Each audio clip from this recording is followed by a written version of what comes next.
자, 오늘 성경대학은 갈라디아서 시작하겠습니다. 갈라디아서는 저자는 이제 바울이고요. 글씨가 잘 안 보이나? 갈라디아서 1장 1절에서 성경을 좀 펴놓고 좀 오늘 좀 하면 좋을 것 같은데, 사도가 된 나 바울은 이렇게 해서 갈라디아서는 바울의 저작입니다. 갈라디아서는 좀 논란이 많은데, 이게 이제 남쪽에 있는 갈라디아 지역이 어디냐면, 갈라디아 지역이 여기 갈라디아라고 돼 있죠. 2차 선교 여행할 때 이 지역이 갈라디아입니다.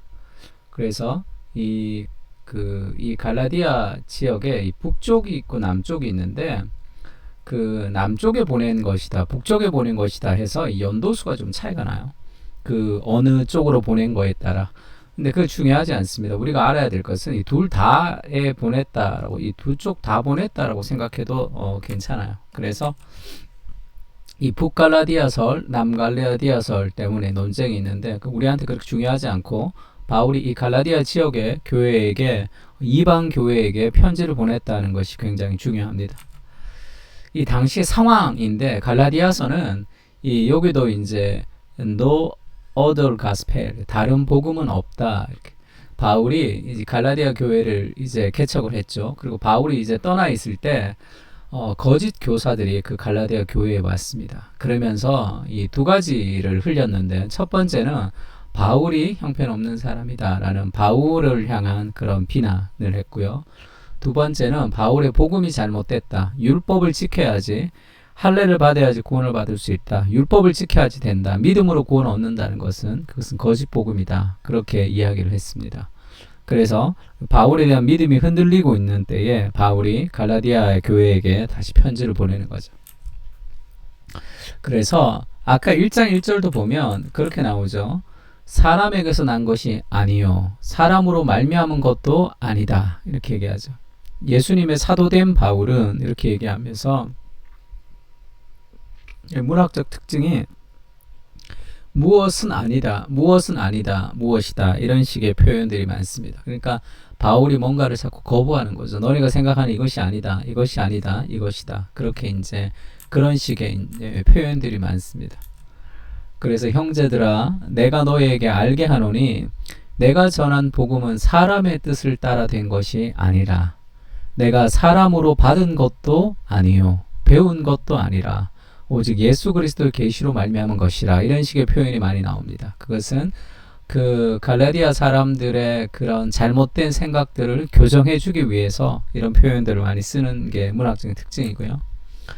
당시 상황은 거짓 교사들이 이제 그 바울의 복음을 흘렸는데, 바울의 복음이 잘못됐다고 그렇게 이제 이야기를 했는데, 4장 17절에 보면 그들이 너희에게 대하여 열심내는 것은 좋은 뜻이 아니요, 너희를 이간시켜 너희로 그들에게 대하여 열심을 내게 하려 함이라. 그러니까 그 거짓 교사들의 특징은 그 사람들에게 열심을 내면서 그 사람들을 좀 사랑해주고 잘해주는 이유가 그들의 마음을 사서 결국 너희로 그들에게 대하여 열심을 내는 것. 거짓 교사들의 특징은 자기에게 주목하게 만드는 거죠. 자기의 능력과 자기를 과시하면서, 그리고 선행을 베풀면서 자기에게 주목하기를 바랍니다. 바울은 내가 종이 되어서 그리스도에게 중매된, 그리스도를 만나게 해주는 그런 사다리 같은 역할을 하는 게 바울이 가진 리더십이죠. 그래서 기독교 리더십은 자기를 드러내는 것이 아니라 그리스도를 드러내고, 자기는 종으로 썩어지며 사람들을 그리스도께 연결하는 그런 그 촉매제 역할을 하는 거죠. 그러면서 6장 13절에도 그렇게 이야기합니다. 할례를 받은 그들이라도 스스로 율법을 지키지 아니하고 너희에게 할례를 받게 하려 하는 것은 그들이 너희의 육체로 자랑하려 함이라. 그러니까 그들이 전하는 복음의 핵심은 인간의 행위와 인간의 노력으로 구원을 얻을 수 있다라는 그런 것이었어요. 그러니까 바울의 복음하고 완전히 다른 복음을 전하고 있었던 거죠. 근데 문제는 바울의 사도성이 이렇게 공격받고 있었으니까. 그 12사도도 아니다. 12사도로부터 배웠던 사람들은 그렇게 배우지 않았다. 바울은 정통성이 없는 사람이다. 바울의 가르치면 권위가 없다. 그렇게 해서 사람들을 굉장히 혼란스럽게 했습니다. 거짓 교사들이. 그러면서 2장 4절에도 이는 가만히 들어온 거짓 형제들 때문이라. 그들이 가만히 들어온 것은 그리스도 예수 안에서 우리가 가진 자유를 엿보고 우리를 종으로 삼고자 함이로되, 복음이라는 것은 은혜로 구원을 얻어서 사랑으로 헌신하는 자발성, 그 자유가 있는데, 오직 행위, 율법을 통해서 구원을 얻어야 된다라고 우리를 종노릇하는 거죠. 다시 종으로 돌아가게 하는 그런 모습들을 지금 보여주고 있습니다. 그 상황에서 바울이 이제 눈물로 편지를 쓰는 거죠. 갈라디아서 구조는 간단합니다. 서론과 결론이 있고요. 편지니까 인사글과 마무리글이 있고, 그 다음에 세 가지, 1장 6절에서 2장 21절까지는 바른 복음이에요. 바른 복음. 그러니까 내가 전한 복음이 바른 것이다, 내가 전한 복음이 가짜가 아니다, 이렇게 얘기하고요. 두 번째 3장 1절에서 5장 12절까지는 내가 전한 복음이 바른 것이다는 상황적 증거가 아니라 신학적 증거, 그러니까 성경을 통해서 내가 전한 복음을 논증하는 과정이 있고요. 그리고 그 복음을 전한 사람, 그 복음을 받은 사람들은 어떻게 살아야 되는지, 바른 생활, 믿음으로 구원을 얻으면 막 죄를 지어도 되는 게 아니라 믿음으로 구원을 얻었기 때문에 우리가 더 율법을 지키며 살아야 되는 바른 생활의 삶을 살아가는 것이다 라고 이 세 가지를 바울이 논증하고 있습니다. 그래서 1장 1절에서 5절에 보면 사람에게 난 것도 아니요 사람으로 말미암은 것도 아니요 오직 예수 그리스도와 그를 죽은 자 가운데 살리신 하나님 아버지로 말미암아 사도된 바울은, 내가 하나님이 나를 사도로 삼으셨다, 그렇게 자기 사도권을 방어하면서 시작합니다. 그러면서 이제 첫 번째 바른 복음, 이제 내가 전한 복음이 거짓이 아니다라는 것을 설명해야 되겠죠. 거짓 교사들이 와서 흔들었으니까. 그러면서 1장 6절에 그리스도의 은혜로 너희를 부르시니를 이같이 속히 떠나 다른 복음을 따르는 것을 내가 이상하게 여기노라. 다른 복음을 따라가 버렸으니까. 다른 복음은 없다, 이렇게 얘기해요. 7절에 다만 어떤 사람들이 너희를 교란하여 그리스도의 복음을 변하게 하려 함이니라. 그러나 우리나 혹은 하늘에서부터 온 천사라도 우리가 너에게 전한 복음 외에 다른 복음을 전하면 저주를 받을지어다. 그러니까 내가 전한 복음, 바울이 전한 복음이 정말 복음이다 라고 얘기하는 거죠. 바울이 인간적인 비난과 인간적인 권위 때문에 바울의 복음을 막 이렇게 잘못된 것이라고 얘기하지만, 하늘에 있는 천사들이라도 어떤 권위라도 내가 전한 복음 외에 다른 복음을 전하면 그것은 저주를 받는 것이다 할 정도로 바울은 자신이 전한 복음이 그리스도 예수의 복음인 것을 확신하며 얘기하고 있습니다. 근데 그걸 믿어줘야 되잖아, 사람들이. 그래서 바울이 자기의 간증을 하고 있어요. 내가 사람에게 받은 것도 아니요 배운 것도 아니다, 오직 그리스도의 계시로 말미암았다. 내가 전한 복음이 틀리지 않았다. 그리스도께서 나에게 계시해 주셨다. 그러면서 자기의 그 간증을 시작하죠. 내가 이전에 유대교회에 있을 때에 하나님의 교회를 박해했던 사람이다. 그런데 하나님이 나를 은혜로 구원을 얻어서 내가 구원을 받아서 하나님께서 나를 이방의 사도로 삼으셨다. 그렇게 이제 예수 그리스도로부터 내가 부름을 받은 사도다라는 걸 얘기하고, 그 다음에 사람들이 믿을 수 있도록 해줘야 되니까 그 다른 12사도들도 나를 인정했다라는 것을 바울이 이렇게 편지로 쓰고 있죠. 약간 비굴하죠, 바울이. 하나님이 전한 그 복음을 사람들이 이제 그거를 바울을 무시하니까 그 사람들에게 어떻게든 그 사람들을 돌이키기 위해서 바울이 애쓰고 있습니다. 그 후에 3년 만에 내가 게바, 이 베드로를 방문하려고 예루살렘에 올라가서 그 베드로와 함께 15일 동안 머물렀다. 그리고 다른 사람을 못 보고 그 주님의 동생, 예수님의 동생 야고보, 그 당시에 교회의 지도자였던 야고보를 내가 만났다. 그런 얘기를 쭉 합니다. 그러면서 그들과 교제했는데 그 12사도가 나를 인정했다, 그 얘기를 하는 거예요, 지금. 다만 우리를 박해하던 자가 전에 멸하려던 그 믿음을 지금 전한다 함을 듣고, 아, 바울이 우리를 박해하던 사람인데 지금 복음을 전하는 사람이 되었구나 하는 것을 듣고 그 사람들이 나로 말미암아 하나님께 영광을 돌렸다는 거죠. 그러니까 바울의 복음을 그 12사도들도 인정한 복음이다, 내가 전한 복음이 틀리지 않았다, 지금 그것을 호소하고 있습니다. 베드로도 나 인정했다, 야고보도 나 인정했다, 내가 전한 복음이 맞다, 그런 얘기를 하고 있어요. 그리고 이제 그 복음에 이제 그 사도들이 인정을 받고 그 다음에 내가 전한 복음이 정말 바른 복음이라는 그 예를 드는데 좀 재미있는 예를 듭니다. 은혜로 구원 얻는 것이고 행위로 구원 얻는 게 아니다라는 것을 얘기하면서 그 바울이 베드로를 책망한 얘기를 해요. 그러니까 베드로를 책망했는데 베드로도 수긍을 했다는 것은 내가 전한 복음이 맞다는 거예요. 이 사도들이라고 그것이 다 맞는 것도 아니고 그런 바울이 사도권이 없다라는 그 권위의 이제 하나의 에피소드로 이 베드로를 책망했던 에피소드를 꺼내면 훨씬 더 신뢰할 수 있겠죠.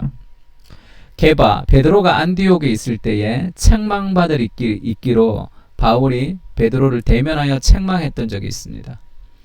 그 베드로를 야고보에게서 온 어떤 이들이 이르기 전에 게바가 이방인과 함께 먹다가, 그러니까 이방인에게도 구원이 있으니까 이방인과 함께 이제 그 식사를 한 거죠. 근데 그 유대인들이 오니까 그가 할례자들이 두려워 몰래 물러가며 숨어버렸어요. 왜냐하면 유대인들은 이방인들과 같이 식사하면 안 된다고 생각했거든. 그런데 그거는 가짜였죠. 그것은 유대의 교회의 생각이었고 복음은 그렇지 않았으니까. 그래서 베드로가 생각이 좀 바뀌었을 때인데 그래도 베드로가 숨어버렸어. 그냥 옛날 본성 나오는 거지. 남은 유대인들도 그와 같이 외식함으로 바나바도 그들의 외식에 유혹되었느냐. 그러니까 지금 갈라디아 교회에 와서 쉽게 얘기하면 그 이방인들과 지금 같이 식사하다가 유대인들이 들어오니까 혹시 욕먹을까 싶어서 숨어버렸어요. 그러니까 백인 교회와 흑인 교회는 하나다. 우리는 다 하나다. 이렇게 얘기해놓고 백인들 오니까 흑인이랑 같이 있다 그냥 숨어버린 것과 비슷하단 말이에요. 그러니까 지금 베드로가 그 사람들을 위해서 숨었을 수도 있고 정말 그 복음이 확신이 없어서 숨을 수도 있지만 그건 잘못된 거죠. 그 상처를 받았겠죠.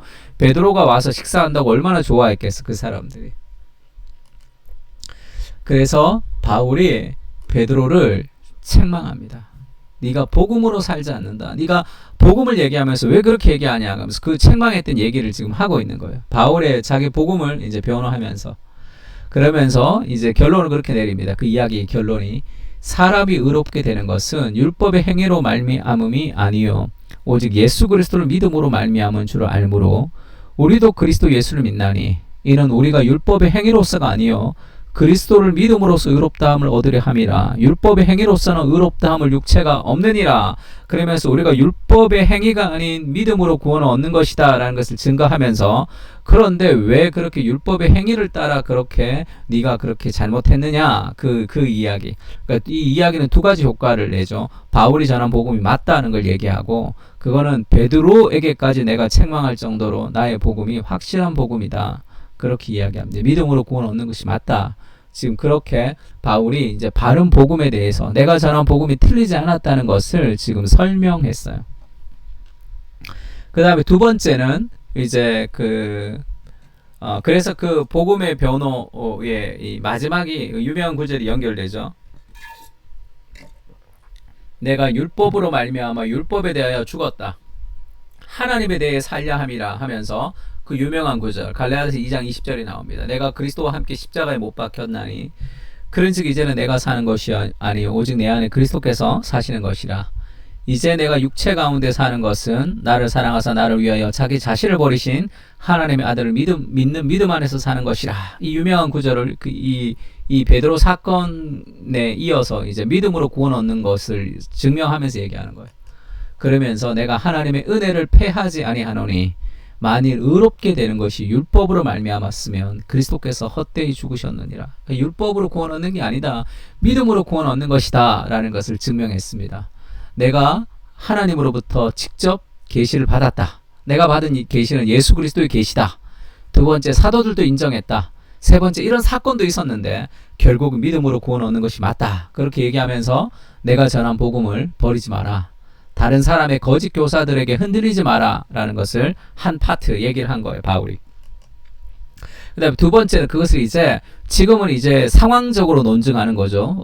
사도들이 인정했고 내가 베드로도 혼냈고 그 다음에 이 믿음으로 구원 얻는 것이라는 걸 얘기했습니다. 근데 이걸 성경적으로 신학적으로 논증한다고 이제는. 내가 전한 복음이 맞다라고 얘기하고 이제 그게 하나하나 따져서 확실하게 성경적인 근거가 있는 복음인 것을 이야기하고 있습니다. 그게 3장 1절에서 5장 12절이에요.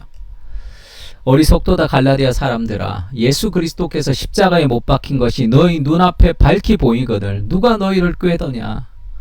내가 너희에게서 다만 이것을 알려 하노니 너희가 성령을 받은 것이 율법의 행위로냐 듣고 믿음으로냐. 율법의 행위로 성령을 받았냐. 그러면서 바울이 강하게 질책하죠. 너희가 성령으로 시작했다가 육체로 마치려고 하느냐. 그렇게 강하게 얘기합니다. 얼마나 답답했을까. 그가 저는 그 구원의 복음을 받았는데 다시 종로로 타니까, 복음을 받았는데 다시 그 세상으로 돌아가니까. 그러면서 바울이 이제 하나하나 율법과 믿음의 관계를 신학적으로 탄탄하게 논증하며 설명하고 있어요. 그러면서 그들이 익히 알고 있는, 그리고 유대인들 그 구약 성경에서 가장 근거가 있는 유대인들도 행위로 구원받지 않았다는 걸 얘기하면서 아브라함을 소환합니다.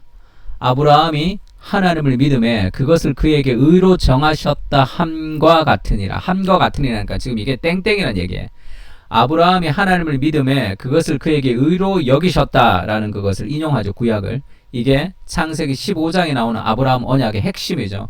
아브라함이 그 그리스도를 믿음으로 이제 구원을 얻는 그 이신칭이 믿음으로서 구원을 얻는 것이 이 창세기 15장에 나오는 사건을 얘기합니다. 하늘의 별과 바다의 모래같이 많을 것이다 할 때 아브라함이 그것을 믿음에 하나님이 그것을 그의 의로 여기셨다라는 그 구절을 가지고 왔어요. 그 다음에 할례를 받죠.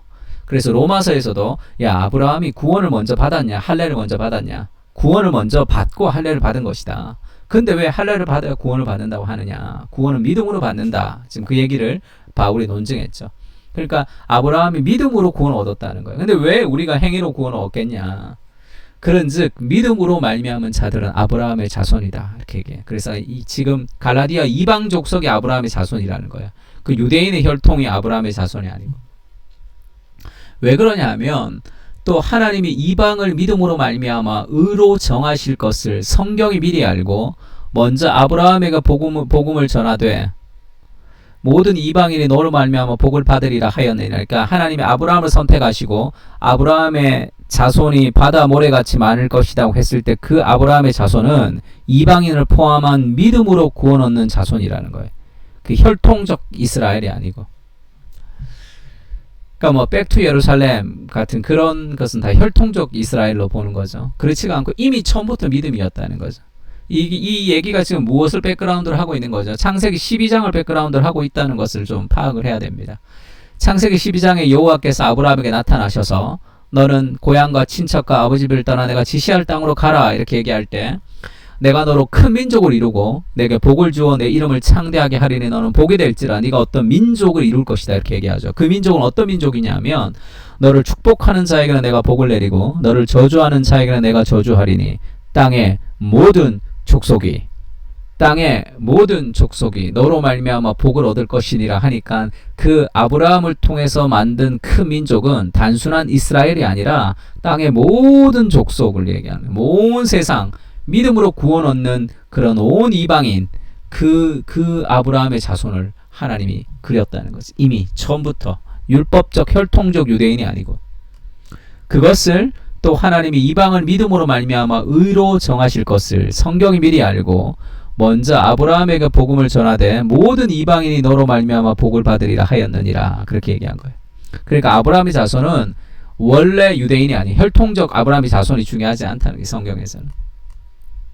그러면서 더 놀라운 사건을 얘기합니다. 갈라디아 3장 16절에 이 약속들은 아브라함과 그 자손에게 말씀하신 것인데 여럿을 가리켜 그 자손들이라 하지 아니하고 오직 한 사람을 가리켜 내 자손이라 하였으니 곧 그리스도라. 이게 성경의 무호성 얘기할 때 우리가 주로 이제 얘기하는 구절이죠.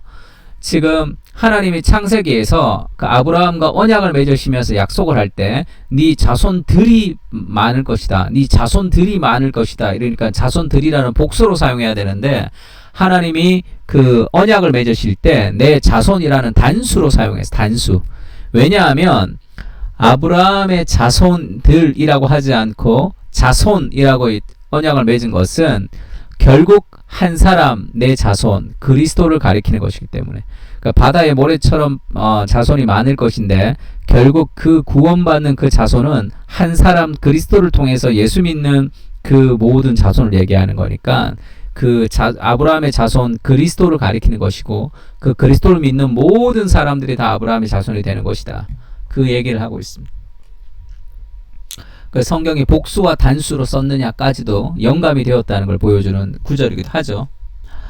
그러면서 이제 믿음으로 아브라함도 믿음으로 구원을 얻었다. 그것이 이 온 이방인들, 이 갈라디아 사람들이 이미 구원 얻은 것이 아브라함의 자손이 되었다. 우리가 그렇게 얘기하면서 내가 이것을 말하노니 하나님께서 미리 정하신 언약을 430년 후에 생긴 율법이 폐하지 못하고 그 약속을 헛되게 하지 못하리라. 이 무슨 얘기냐면 아브라함을 믿음으로 구원을 얻었잖아요. 근데 430년 뒤에 모세의 율법이 나오잖아. 십계명. 근데 그 모세의 십계명은 그 율법을 지켜야지만 구원을 얻을 수 있다는 거니까 아브라함은 믿음으로 구원을 얻었는데 430년 뒤에 율법으로 왜 율법을 지켜야지 구원을 받을 수 있겠다고 하느냐. 구원의 방식이 바뀐 것이냐. 지금 그렇게 묻는 거죠. 지금 사람들이 모세의 율법을 지켜야 구원을 받는다 그러니까 아브라함 믿음으로 구원을 얻었는데 그럼 모세 시대에는 율법으로 구원을 얻는 것으로 율법을 지켜야 구원을 얻는 것으로 구원이 바뀌었냐 이렇게 얘기하는 거죠. 그렇지가 않다. 아브라함이 믿음으로 구원을 얻었는데 430년 뒤에 생긴 율법이 그것을 약속을 폐하지 못한다는 거죠. 그럼 이게 무슨 얘기냐면 도표를 한번 만들어 봤는데 그림이 좀 내가 만들어서 좀 이상합니다. 아브라함은 믿음으로 구원을 얻었는데 그 다음에 모세가 율법을 지켜야지 구원을 받는다 그러고 바울은 또 믿음으로 구원을 받는다 그러니까 그럼 모세 율법이 도대체 뭐냐는 거지. 그럼 율법으로 지켜야 구원을 얻느냐 믿음으로 구원을 얻느냐. 아브라함 믿음으로 구원을 얻었는데 모세가 율법으로 구원을 얻는 이유가 도대체 무엇이냐. 근데 왜 지금은 또 믿음으로 구원을 얻는 것이라고 얘기하느냐 하니까 지금 이 모세 율법이 그러면 이 믿음과 믿음 사이에 이 모세 율법이 어떤 역할을 하느냐 그 얘기를 지금 바울이 하는 거예요. 그래서 율법을 하나님이 주신 이유는 인간이 율법을 못 지키는 존재들이죠. 그래서 율법을 통해서 내가 죄인이라는 것을 깨닫게 해주기 위해서 하는 율법을 주셨다는 거예요. 그래서 원래 믿음으로 구원을 얻는데 율법을 주셔서 내가 정말 인간의 절망을 통해서 오직 믿음, 오직 은혜, 그리스도 외에는 내가 구원을 받을 수 없구나라는 걸 더 잘 깨닫게 하기 위해서 율법을 주셨고 그래서 결국 그 율법을 통해서 인간이 자기가 죄인인 것을 깨달으며 다시 그리스도께 나아가기 위해서 그러니까 믿음으로 구원 얻고 믿음으로 구원 얻는데 율법을 통해서 믿음으로 구원 더 빨리 얻도록 해주는 그런 작용을 한다는 거예요. 왜냐하면 내가 이것이 죄인지 아닌지 모르는데 율법이 이게 죄다 그러니까 내가 죄인인 것을 내가 아는 거죠 그냥. 그래서 모세 율법은 내가 죄인인 것을 깨닫게 해서 믿음으로 나아가는 하나님께 나아가게 하는 그런 역할을 하는 것이 율법의 기능이다 그렇게 얘기해요. 그래서 이제 그 믿음이 오기 전에는 율법 아래 매인바되고 계시될 믿음 때까지 갇혔느니라. 이같이 율법이 우리를 그리스도께로 인도하는 초등 교사가 되었다 이렇게 얘기하죠. 우리를 그리스도께로 인도하는 초등학교 교사가 되었다. 조금 잘 안 보이죠. 우리를 그리스도께로 인도하는 초등학교 교사가 되었다. 예전에는 몽학 선생이 되었다 이렇게 얘기했는데 초등 교사가 아니고 유치원 교사 같은 거예요. 지금 그 원래는 그러니까 초등학교 교사가 되어서 아이들을 인도하는 거예요. 율법은 우리를 믿음으로 인도하는 거지 율법으로 구원 얻는 게 아니다는 거죠. 인간이 죄를 깨닫게 하는 게 율법의 기능이죠. 그래서 인간은 예수 믿기 전에는 율법을 지키지 못해요. 그래서 예수님도 그렇게 얘기하잖아요. 형제를 보고 욕하는 자마다 미워하는 자마다 살인했다. 여인을 보고 음욕을 품는 자마다 간음했다 이렇게 얘기하면서 그 바리새인들은 율법을 지키면서 나는 간음하지 않았던 사람이고 그리고 나는 살인하지 않은 사람이다라고 의롭다고 생각했지만 그 율법의 그 가장 기본적인 것은 인간의 행위가 아니라 인간의 동기, 마음의 동기까지 인간의 마음이 썩어 문드러진 존재 인간의 마음은 부패한 본성을 가지고 있다는 것을 율법이 우리를 정죄하는 거죠. 그래서 우리가 인간의 힘으로 구원을 얻을 수 없다는 것을 깨닫게 해서 하나님께 더 잘 나가게 하기 위해서 율법이 있는 거라고. 그 다음에 그렇게 예수님을 믿고 나서 그 다음에 율법이 어떤 역할을 하느냐 하면 그 다음에 성령께서 우리와 함께 하셔서 우리가 살아갈 수 있는 길을 율법을 따라 살아갈 수 있도록 해준단 말이에요. 그래서 율법은 기능이 이제 두 가지가 있는 거죠. 쉽게 얘기하면 예수 믿기 전에는 율법이 우리의 죄를 깨닫게 해서 믿음으로 나아가게 하고, 믿고 나서는 이제는 우리가 그 율법을 지킬 수 있는 사람이 돼. 우리 성향을 하나님 바꾸셔서 넘어지기도 하지만 율법을 지킬 수 있는 존재가 되게 한단 말이에요. 그래서 율법은 예수 믿기 전에는 우리를 그리스도께로 인도하는 모각 선생이 되어서 우리를 정죄해서 그리스도께 인도하고, 그 다음에 우리가 구원받고 난 다음엔 우리가 살아가야 될 방향이 말씀에 순종하며 살아가는 거죠. 구원받고 난 사람은 어떻게 인생을 살아야 됩니까? 말씀을 읽고 묵상하고 말씀에 순종하며 살아가는 거예요. 그것이 인생의 가장 큰 삶의 목적이라고 할 수 있습니다. 그러니까 지금 율법과 행위의 관계를 얘기하는 거죠. 그래서 행위로 구원 얻는 게 아니다. 믿음으로 구원 얻는 것이다. 처음부터 그랬다. 이것을 바울이 쭉 설명합니다. 그래서 너희가 다 믿음으로 하나님의 아들이 되었다. 누구든지 그리스도와 합하기 위하여 세례를 받은 자는 그리스도 옷 입었느니라. 너희는 유대인이나 헬라인이나 종이나 자유인이나 남자나 여자나 다 그리스도 안에서 하나다. 유대인만 특별하게 그 구원받았고 이방인은 그 세컨드가 아니라는 거죠. 지금 이 그 믿음으로 구원 얻는 그리스도를 믿는 모든 사람이 다 아브라함의 자손이고 다 이제 그 구원받은 하나님의 사람이라고 얘기합니다. 그 이미 창세기부터 이미 그렇게 그게 계시되었다 얘기하고, 그러면서 아주 과감하게 선포하죠. 너희가 그리스도의 것이라면 곧 아브라함의 자손이다. 유대인이 아브라함 자손이 아니라 이방인 갈라디아 교회가 아브라함의 자손이에요. 지금 이스라엘 민족이 아브라함 자손이 아니라 지금 우리가 아브라함의 자손이죠. 왜? 믿음으로 그리스도께 연합된 그 하나님이 아브라함을 통해서 세계 모든 민족이 구원을 얻을 것이다, 복을 얻을 것이다 할 때 그게 우리라는 거지. 그래서 우리가 그리스도 안에서 아브라함의 자손이고 약속대로 유업을 이을 하나님의 자손이 되었다. 갈라디아 교인들에게 그렇게 얘기해. 이방인 교인들에게. 이게 복음이라는 거지. 얼마나 감격스러웠을까. 그런데 너희가 아들이다. 이제 하나님이 그 아들의 영을 우리 마음 가운데 보내서 아빠 아버지라고 부르게 하셨다는 거지. 아빠 아버지 아빠라고 할 정도로 친밀한 관계, 그게 복음이다. 그리스도께서 그렇게 죽으셨다. 그런데 왜 너네가 다시 종으로 돌아가느냐, 율법을 지켜야 된다고 왜 종로로 타느냐는 거죠. 그러므로 네가 이후로는 종이 아니요 아들이니, 아들이면 하나님으로 말미암아 유업을 받을 자니라. 그러니까 종이 아니고 아들이라는 걸 얘기하면서 복음이 우리를 자유하게 한다는 거예요. 왜 너희가 자꾸 속박되느냐. 복음 우리를 내가 아무것도 하지 않아도 그리스도의 끝없는 사랑을 받는 하나님의 자녀가 되어서 그 기쁨과 그 은혜와 그 감격을 가지고 하나님 앞에 즐겁게 순종하며 살아가는 이 사랑으로 이루어지는 그 자발성을 가진 순종을 이루어야 되는데, 내가 순종하지 않으면 심판받을 것 같은 두려움으로, 순종하면 복받는다는 생각으로 순종하면 자기 의가 되는 거죠. 그렇게 자꾸 율법의 노예로 그렇게 살아가느냐는 거죠. 그게 복음이 아니다 이렇게 얘기해요. 뭐 해라 뭐 하지 마라 뭐 하지 마라가 복음이 아니라 하나님의 사랑을 누리는 거죠. 그 관계성을. 그게 그 자유가 복음이라는 거지. 그러나 너희가 그때는 하나님을 알지 못하여 본질상 하나님 아닌 자들에게 종로로 타였는데, 이제는 너희가 하나님을 알 뿐 아니라 더욱이 하나님이 아신 바 되었는데 다시 약하고 천박한 초등학문으로 돌아가서 다시 그들에게 종로로 타려 하느냐. 바울 그렇게 얘기하죠. 얼마나 안타까워. 복음을 믿었는데, 교회를 다니는데 여전히 세상의 것을 쫓아 살아가고 있는 삶을 보면 바울이 답답해하지 않겠어요? 그것을 다 버리고 그리스도께서 이 거룩한 성령을 통해서 그것을 다스리며 살아가는 그런 존재로 만들었는데, 늘 그것을 섬기며 살아가며 하나님을 두 번째 세 번째로 두고 살아가는 그 삶이 얼마나 답답하냐. 다른 복음을 믿고 따라가는 거죠. 그러면서 바울이 그렇게 합니다. 내가 처음에 육체의 약함으로 말미암아 너에게 복음을 전한 것을 너희가 다 아는 바라. 바울이 병이 있었단 말이에요. 바울이 간질이 있었다고도 하고, 눈이 이제 너 눈이라도 빼주었을 것이다 하니까 안질이 있었다고도 얘기합니다. 간질은 발작 증상이 있을 수도 있었죠.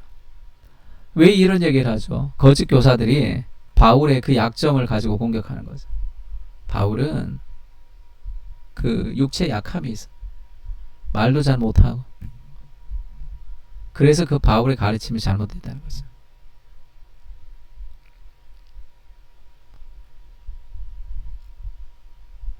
그 바울의 약점을 가지고 공격하며 비판하고 비난하는 거죠. 자기들의 강점을 자랑하고. 그러니까 바울이 다른 서신에도 그렇게 얘기하죠. 내가 나를 자랑하지 않는다. 고린도전서에도 내가 나를 자랑하지 않는다. 내가 나의 약한 것을 자랑한다. 너희를 시험하는 것이 내 육체에 있으되 이것을 너희가 업신여기지도 아니하며 버리지도 아니하고 오직 나를 하나님의 천사같이 또는 그리스도같이 영접하였다. 근데 그들에게 복음을 전할 때 바울의 그 육체의 연약함이 있는데 그것을 그들이 업신여기지 않았어. 뭐 저런 사람이 복음을 전하냐, 저런 사람이 복음을 전하는 걸 내가 좀 받을 수 있겠냐, 선입견을 두지 않고 그렇게 잘 했다는 거죠. 근데 바울을 떠나가니까 너희의 복이 지금 어디 있느냐, 내가 너희에게 증언하노니 너희가 할 수만 있었다라면 너희 눈이라도 빼어서 나에게 주었으리라. 그러즉 내가 너희에게 참된 말을 함으로 원수가 되었느냐. 근데 그랬던 우리의 관계가 내가 지금 정말 복음을 전했기 때문에 너희가 원수가 되었냐. 그들이 너희에게 대하여 열심을 내는 것은 좋은 뜻이 아니다. 오직 너희를 이간시켜 너희로 그들에 대하여 열심을 내게 합니다. 바울과 이 분리되고 자기들에게 끌고 가게 하려 함이라. 바울이 눈물로 호소하죠. 나의 자녀들아, 이렇게 얘기해. 너희 속에 그리스도의 형상을 이루기까지 다시 너희를 위하여 해산하는 수고를 하노니. 제가 갈라디아서 준비하면서 지금 이 구절 읽으면서 정말 많이 마음에 회개했습니다. 이 바울이 그 갈라디아 교인들을 향한 그 사랑이 있는 거죠. 내가 그렇게 헌신했는데, 내가 그렇게 사랑했는데, 내가 그렇게 복음을 전했는데, 내가 그렇게 그들에게 구원을 전했는데 그들이 나를 무시하고 나를 버리고 나를 배신하고 나에게 대해서 비난하고 그들을 포기하지 않는 바울의 마음이 있는 거죠. 왜? 그들이 자기의 영적인 자녀들이거든. 그들을 사탄에게 빼앗기고 싶지 않단 말이에요. 너희 속에 그리스도의 형상을 이루기까지 다시 너희를 위하여 해산하는 수고를 한다. 이게 교회의 지도자죠. 이게 교회의 리더십이죠. 알량한 자존심 하나 가지고 살아가는 게 아니고 나보다 영혼을 더 사랑하는 거죠. 나의 유익보다 다른 사람의 영혼을 더 사랑하며 자신을 희생하기를 기뻐하는, 이것이 그리스도께서 바울을 사랑하신 그 사랑을 바울이 갈라디아 교인들에게 계속 함께 그 마음을 전하는 거죠. 이 마음이 있는가? 나를 돌아보게 됐습니다.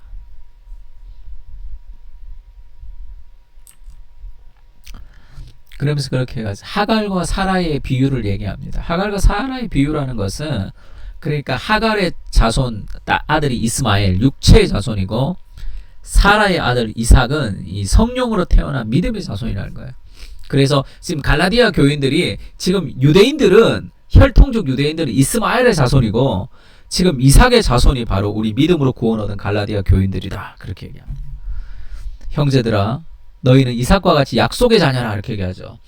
그러나 그때 육체를 따라 난 자가 성령을 따라 난 자를 박해한 것 이제도 그러하도다. 이게 이스마엘이 이삭을 막 박해했던 때가 있잖아. 그때도 마찬가지 육체를 따라 난 자가 성령을 따라 태어난 우리를 박해하는 것 이제 그러하다. 그런지 형제들아 우리는 여종의 자녀가 아니라 자유 있는 여자의 자녀라. 종의 자녀가 아니라 자유의 자녀. 그러니까 이게 이 은혜와 이 그 율법의 관계를 지금 하갈과 사레, 이스마엘과 이삭을 통해서 바울이 이렇게 변증합니다. 아주 멋진 변증이죠.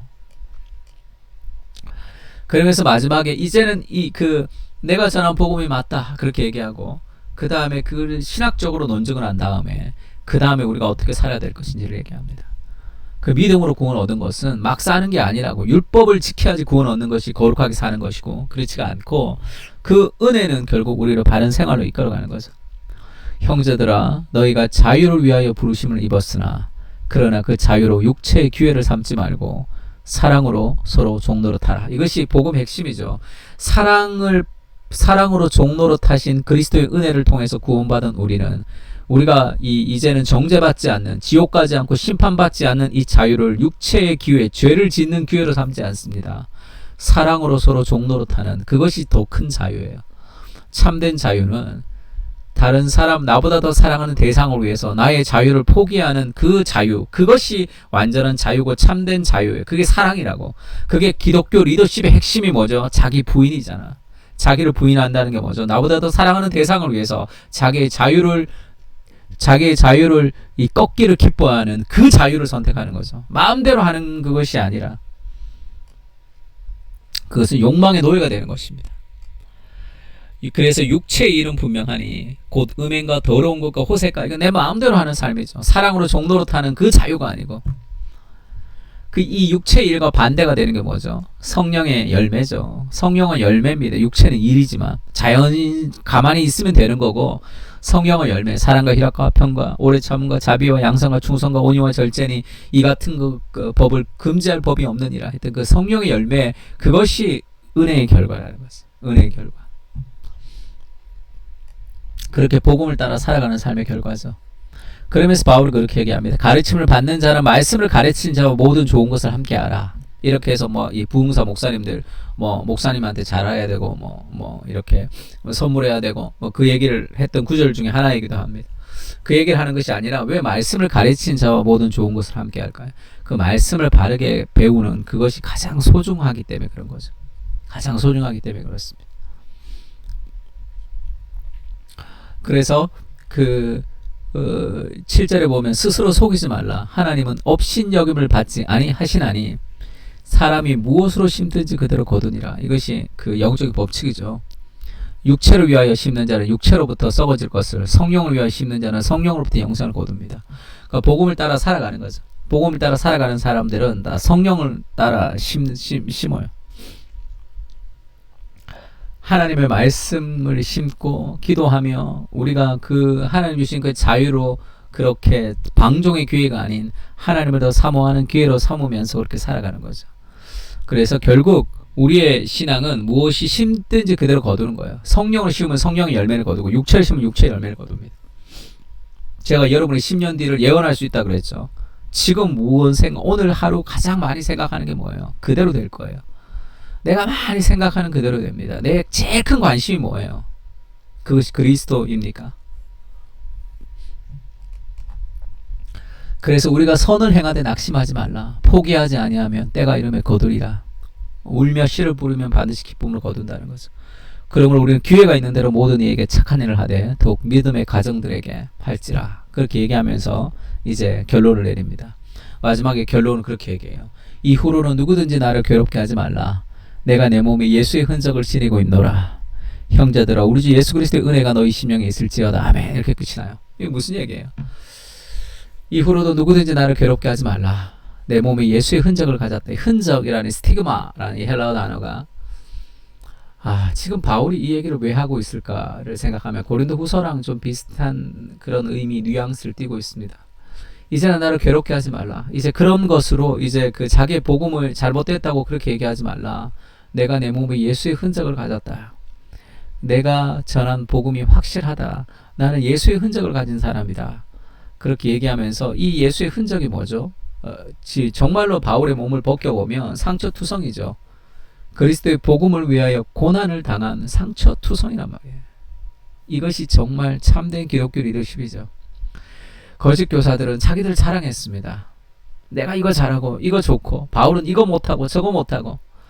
그것이 아니라 참된 기독교 리더십을 희생하는 거예요. 그리고 지금 이거 나는 지울 수 없는 그리스도의 사람이다. 내가 전한 복음이 맞다. 그렇게 이제 얘기하면서 또한 내 몸에 예수의 흔적을 가지고 있다. 이렇게 얘기합니다. 여러분도 이렇게 얘기할 수 있어야 되겠죠. 우리도 이렇게 얘기할 수 있어야 되겠죠. 내 몸에 어떤 예수의 흔적을 가지고 있느냐. 자기 자신을 위해서 살아갔던 삶의 무엇이 아니라 내가 그리스도를 위해서 살아가는 삶의 흔적을 가지고 살아야 되는 거죠. 형제들아, 또 그들에게 형제들아 이렇게 얘기하잖아. 자녀들아, 형제들아, 주 예수 그리스도의 은혜가 너희 심령에 있을지어다. 아멘. 바울의 인생은 은혜로 시작해서 은혜로 끝이랍니다. 30분 안에 끝내려고 하는데 오늘 39분이나 됐네. 한번 기도합시다. 하나님, 바울이 복음을 향한 열렬한 열정을 우리가 느낍니다. 내가 다른 복음을 따라 살아가는 것에 대한 그런 불타는 열정을 가지고 그들을 돌이키기 위해서 애쓰는 바울의 눈물과 바울의 모습을 봅니다. 내가 너희를 다시 해산하는 수고를 가진다 얘기할 만큼 그들의 영혼을 위해서 애쓰고 기도하는 바울의 마음을 볼 수 있게 주님 도와주십시오. 우리는 무엇을 위해서 살아가며 무엇이 우리 인생의 가장 큰 삶의 도전입니까? 그리스도와 그리스도의 사람들을 위해서 살아가는 것입니까? 주님, 우리의 심령을 바로 세워주셔서 하나님을 사랑하며 사람을 사랑하는 거룩한 그리스도의 율법을 성취하는 사람이 될 수 있도록 주님 도와주시고, 은혜로 구원 얻은 그 은혜의 자유를 육체의 기회로 삼지 않고 서로 사랑으로 종노릇하며 살아갈 수 있도록, 예수님을 닮을 수 있도록 은혜를 부어주십시오. 예수님의 이름으로 기도합니다. 아멘. 자, 수고 많으셨습니다.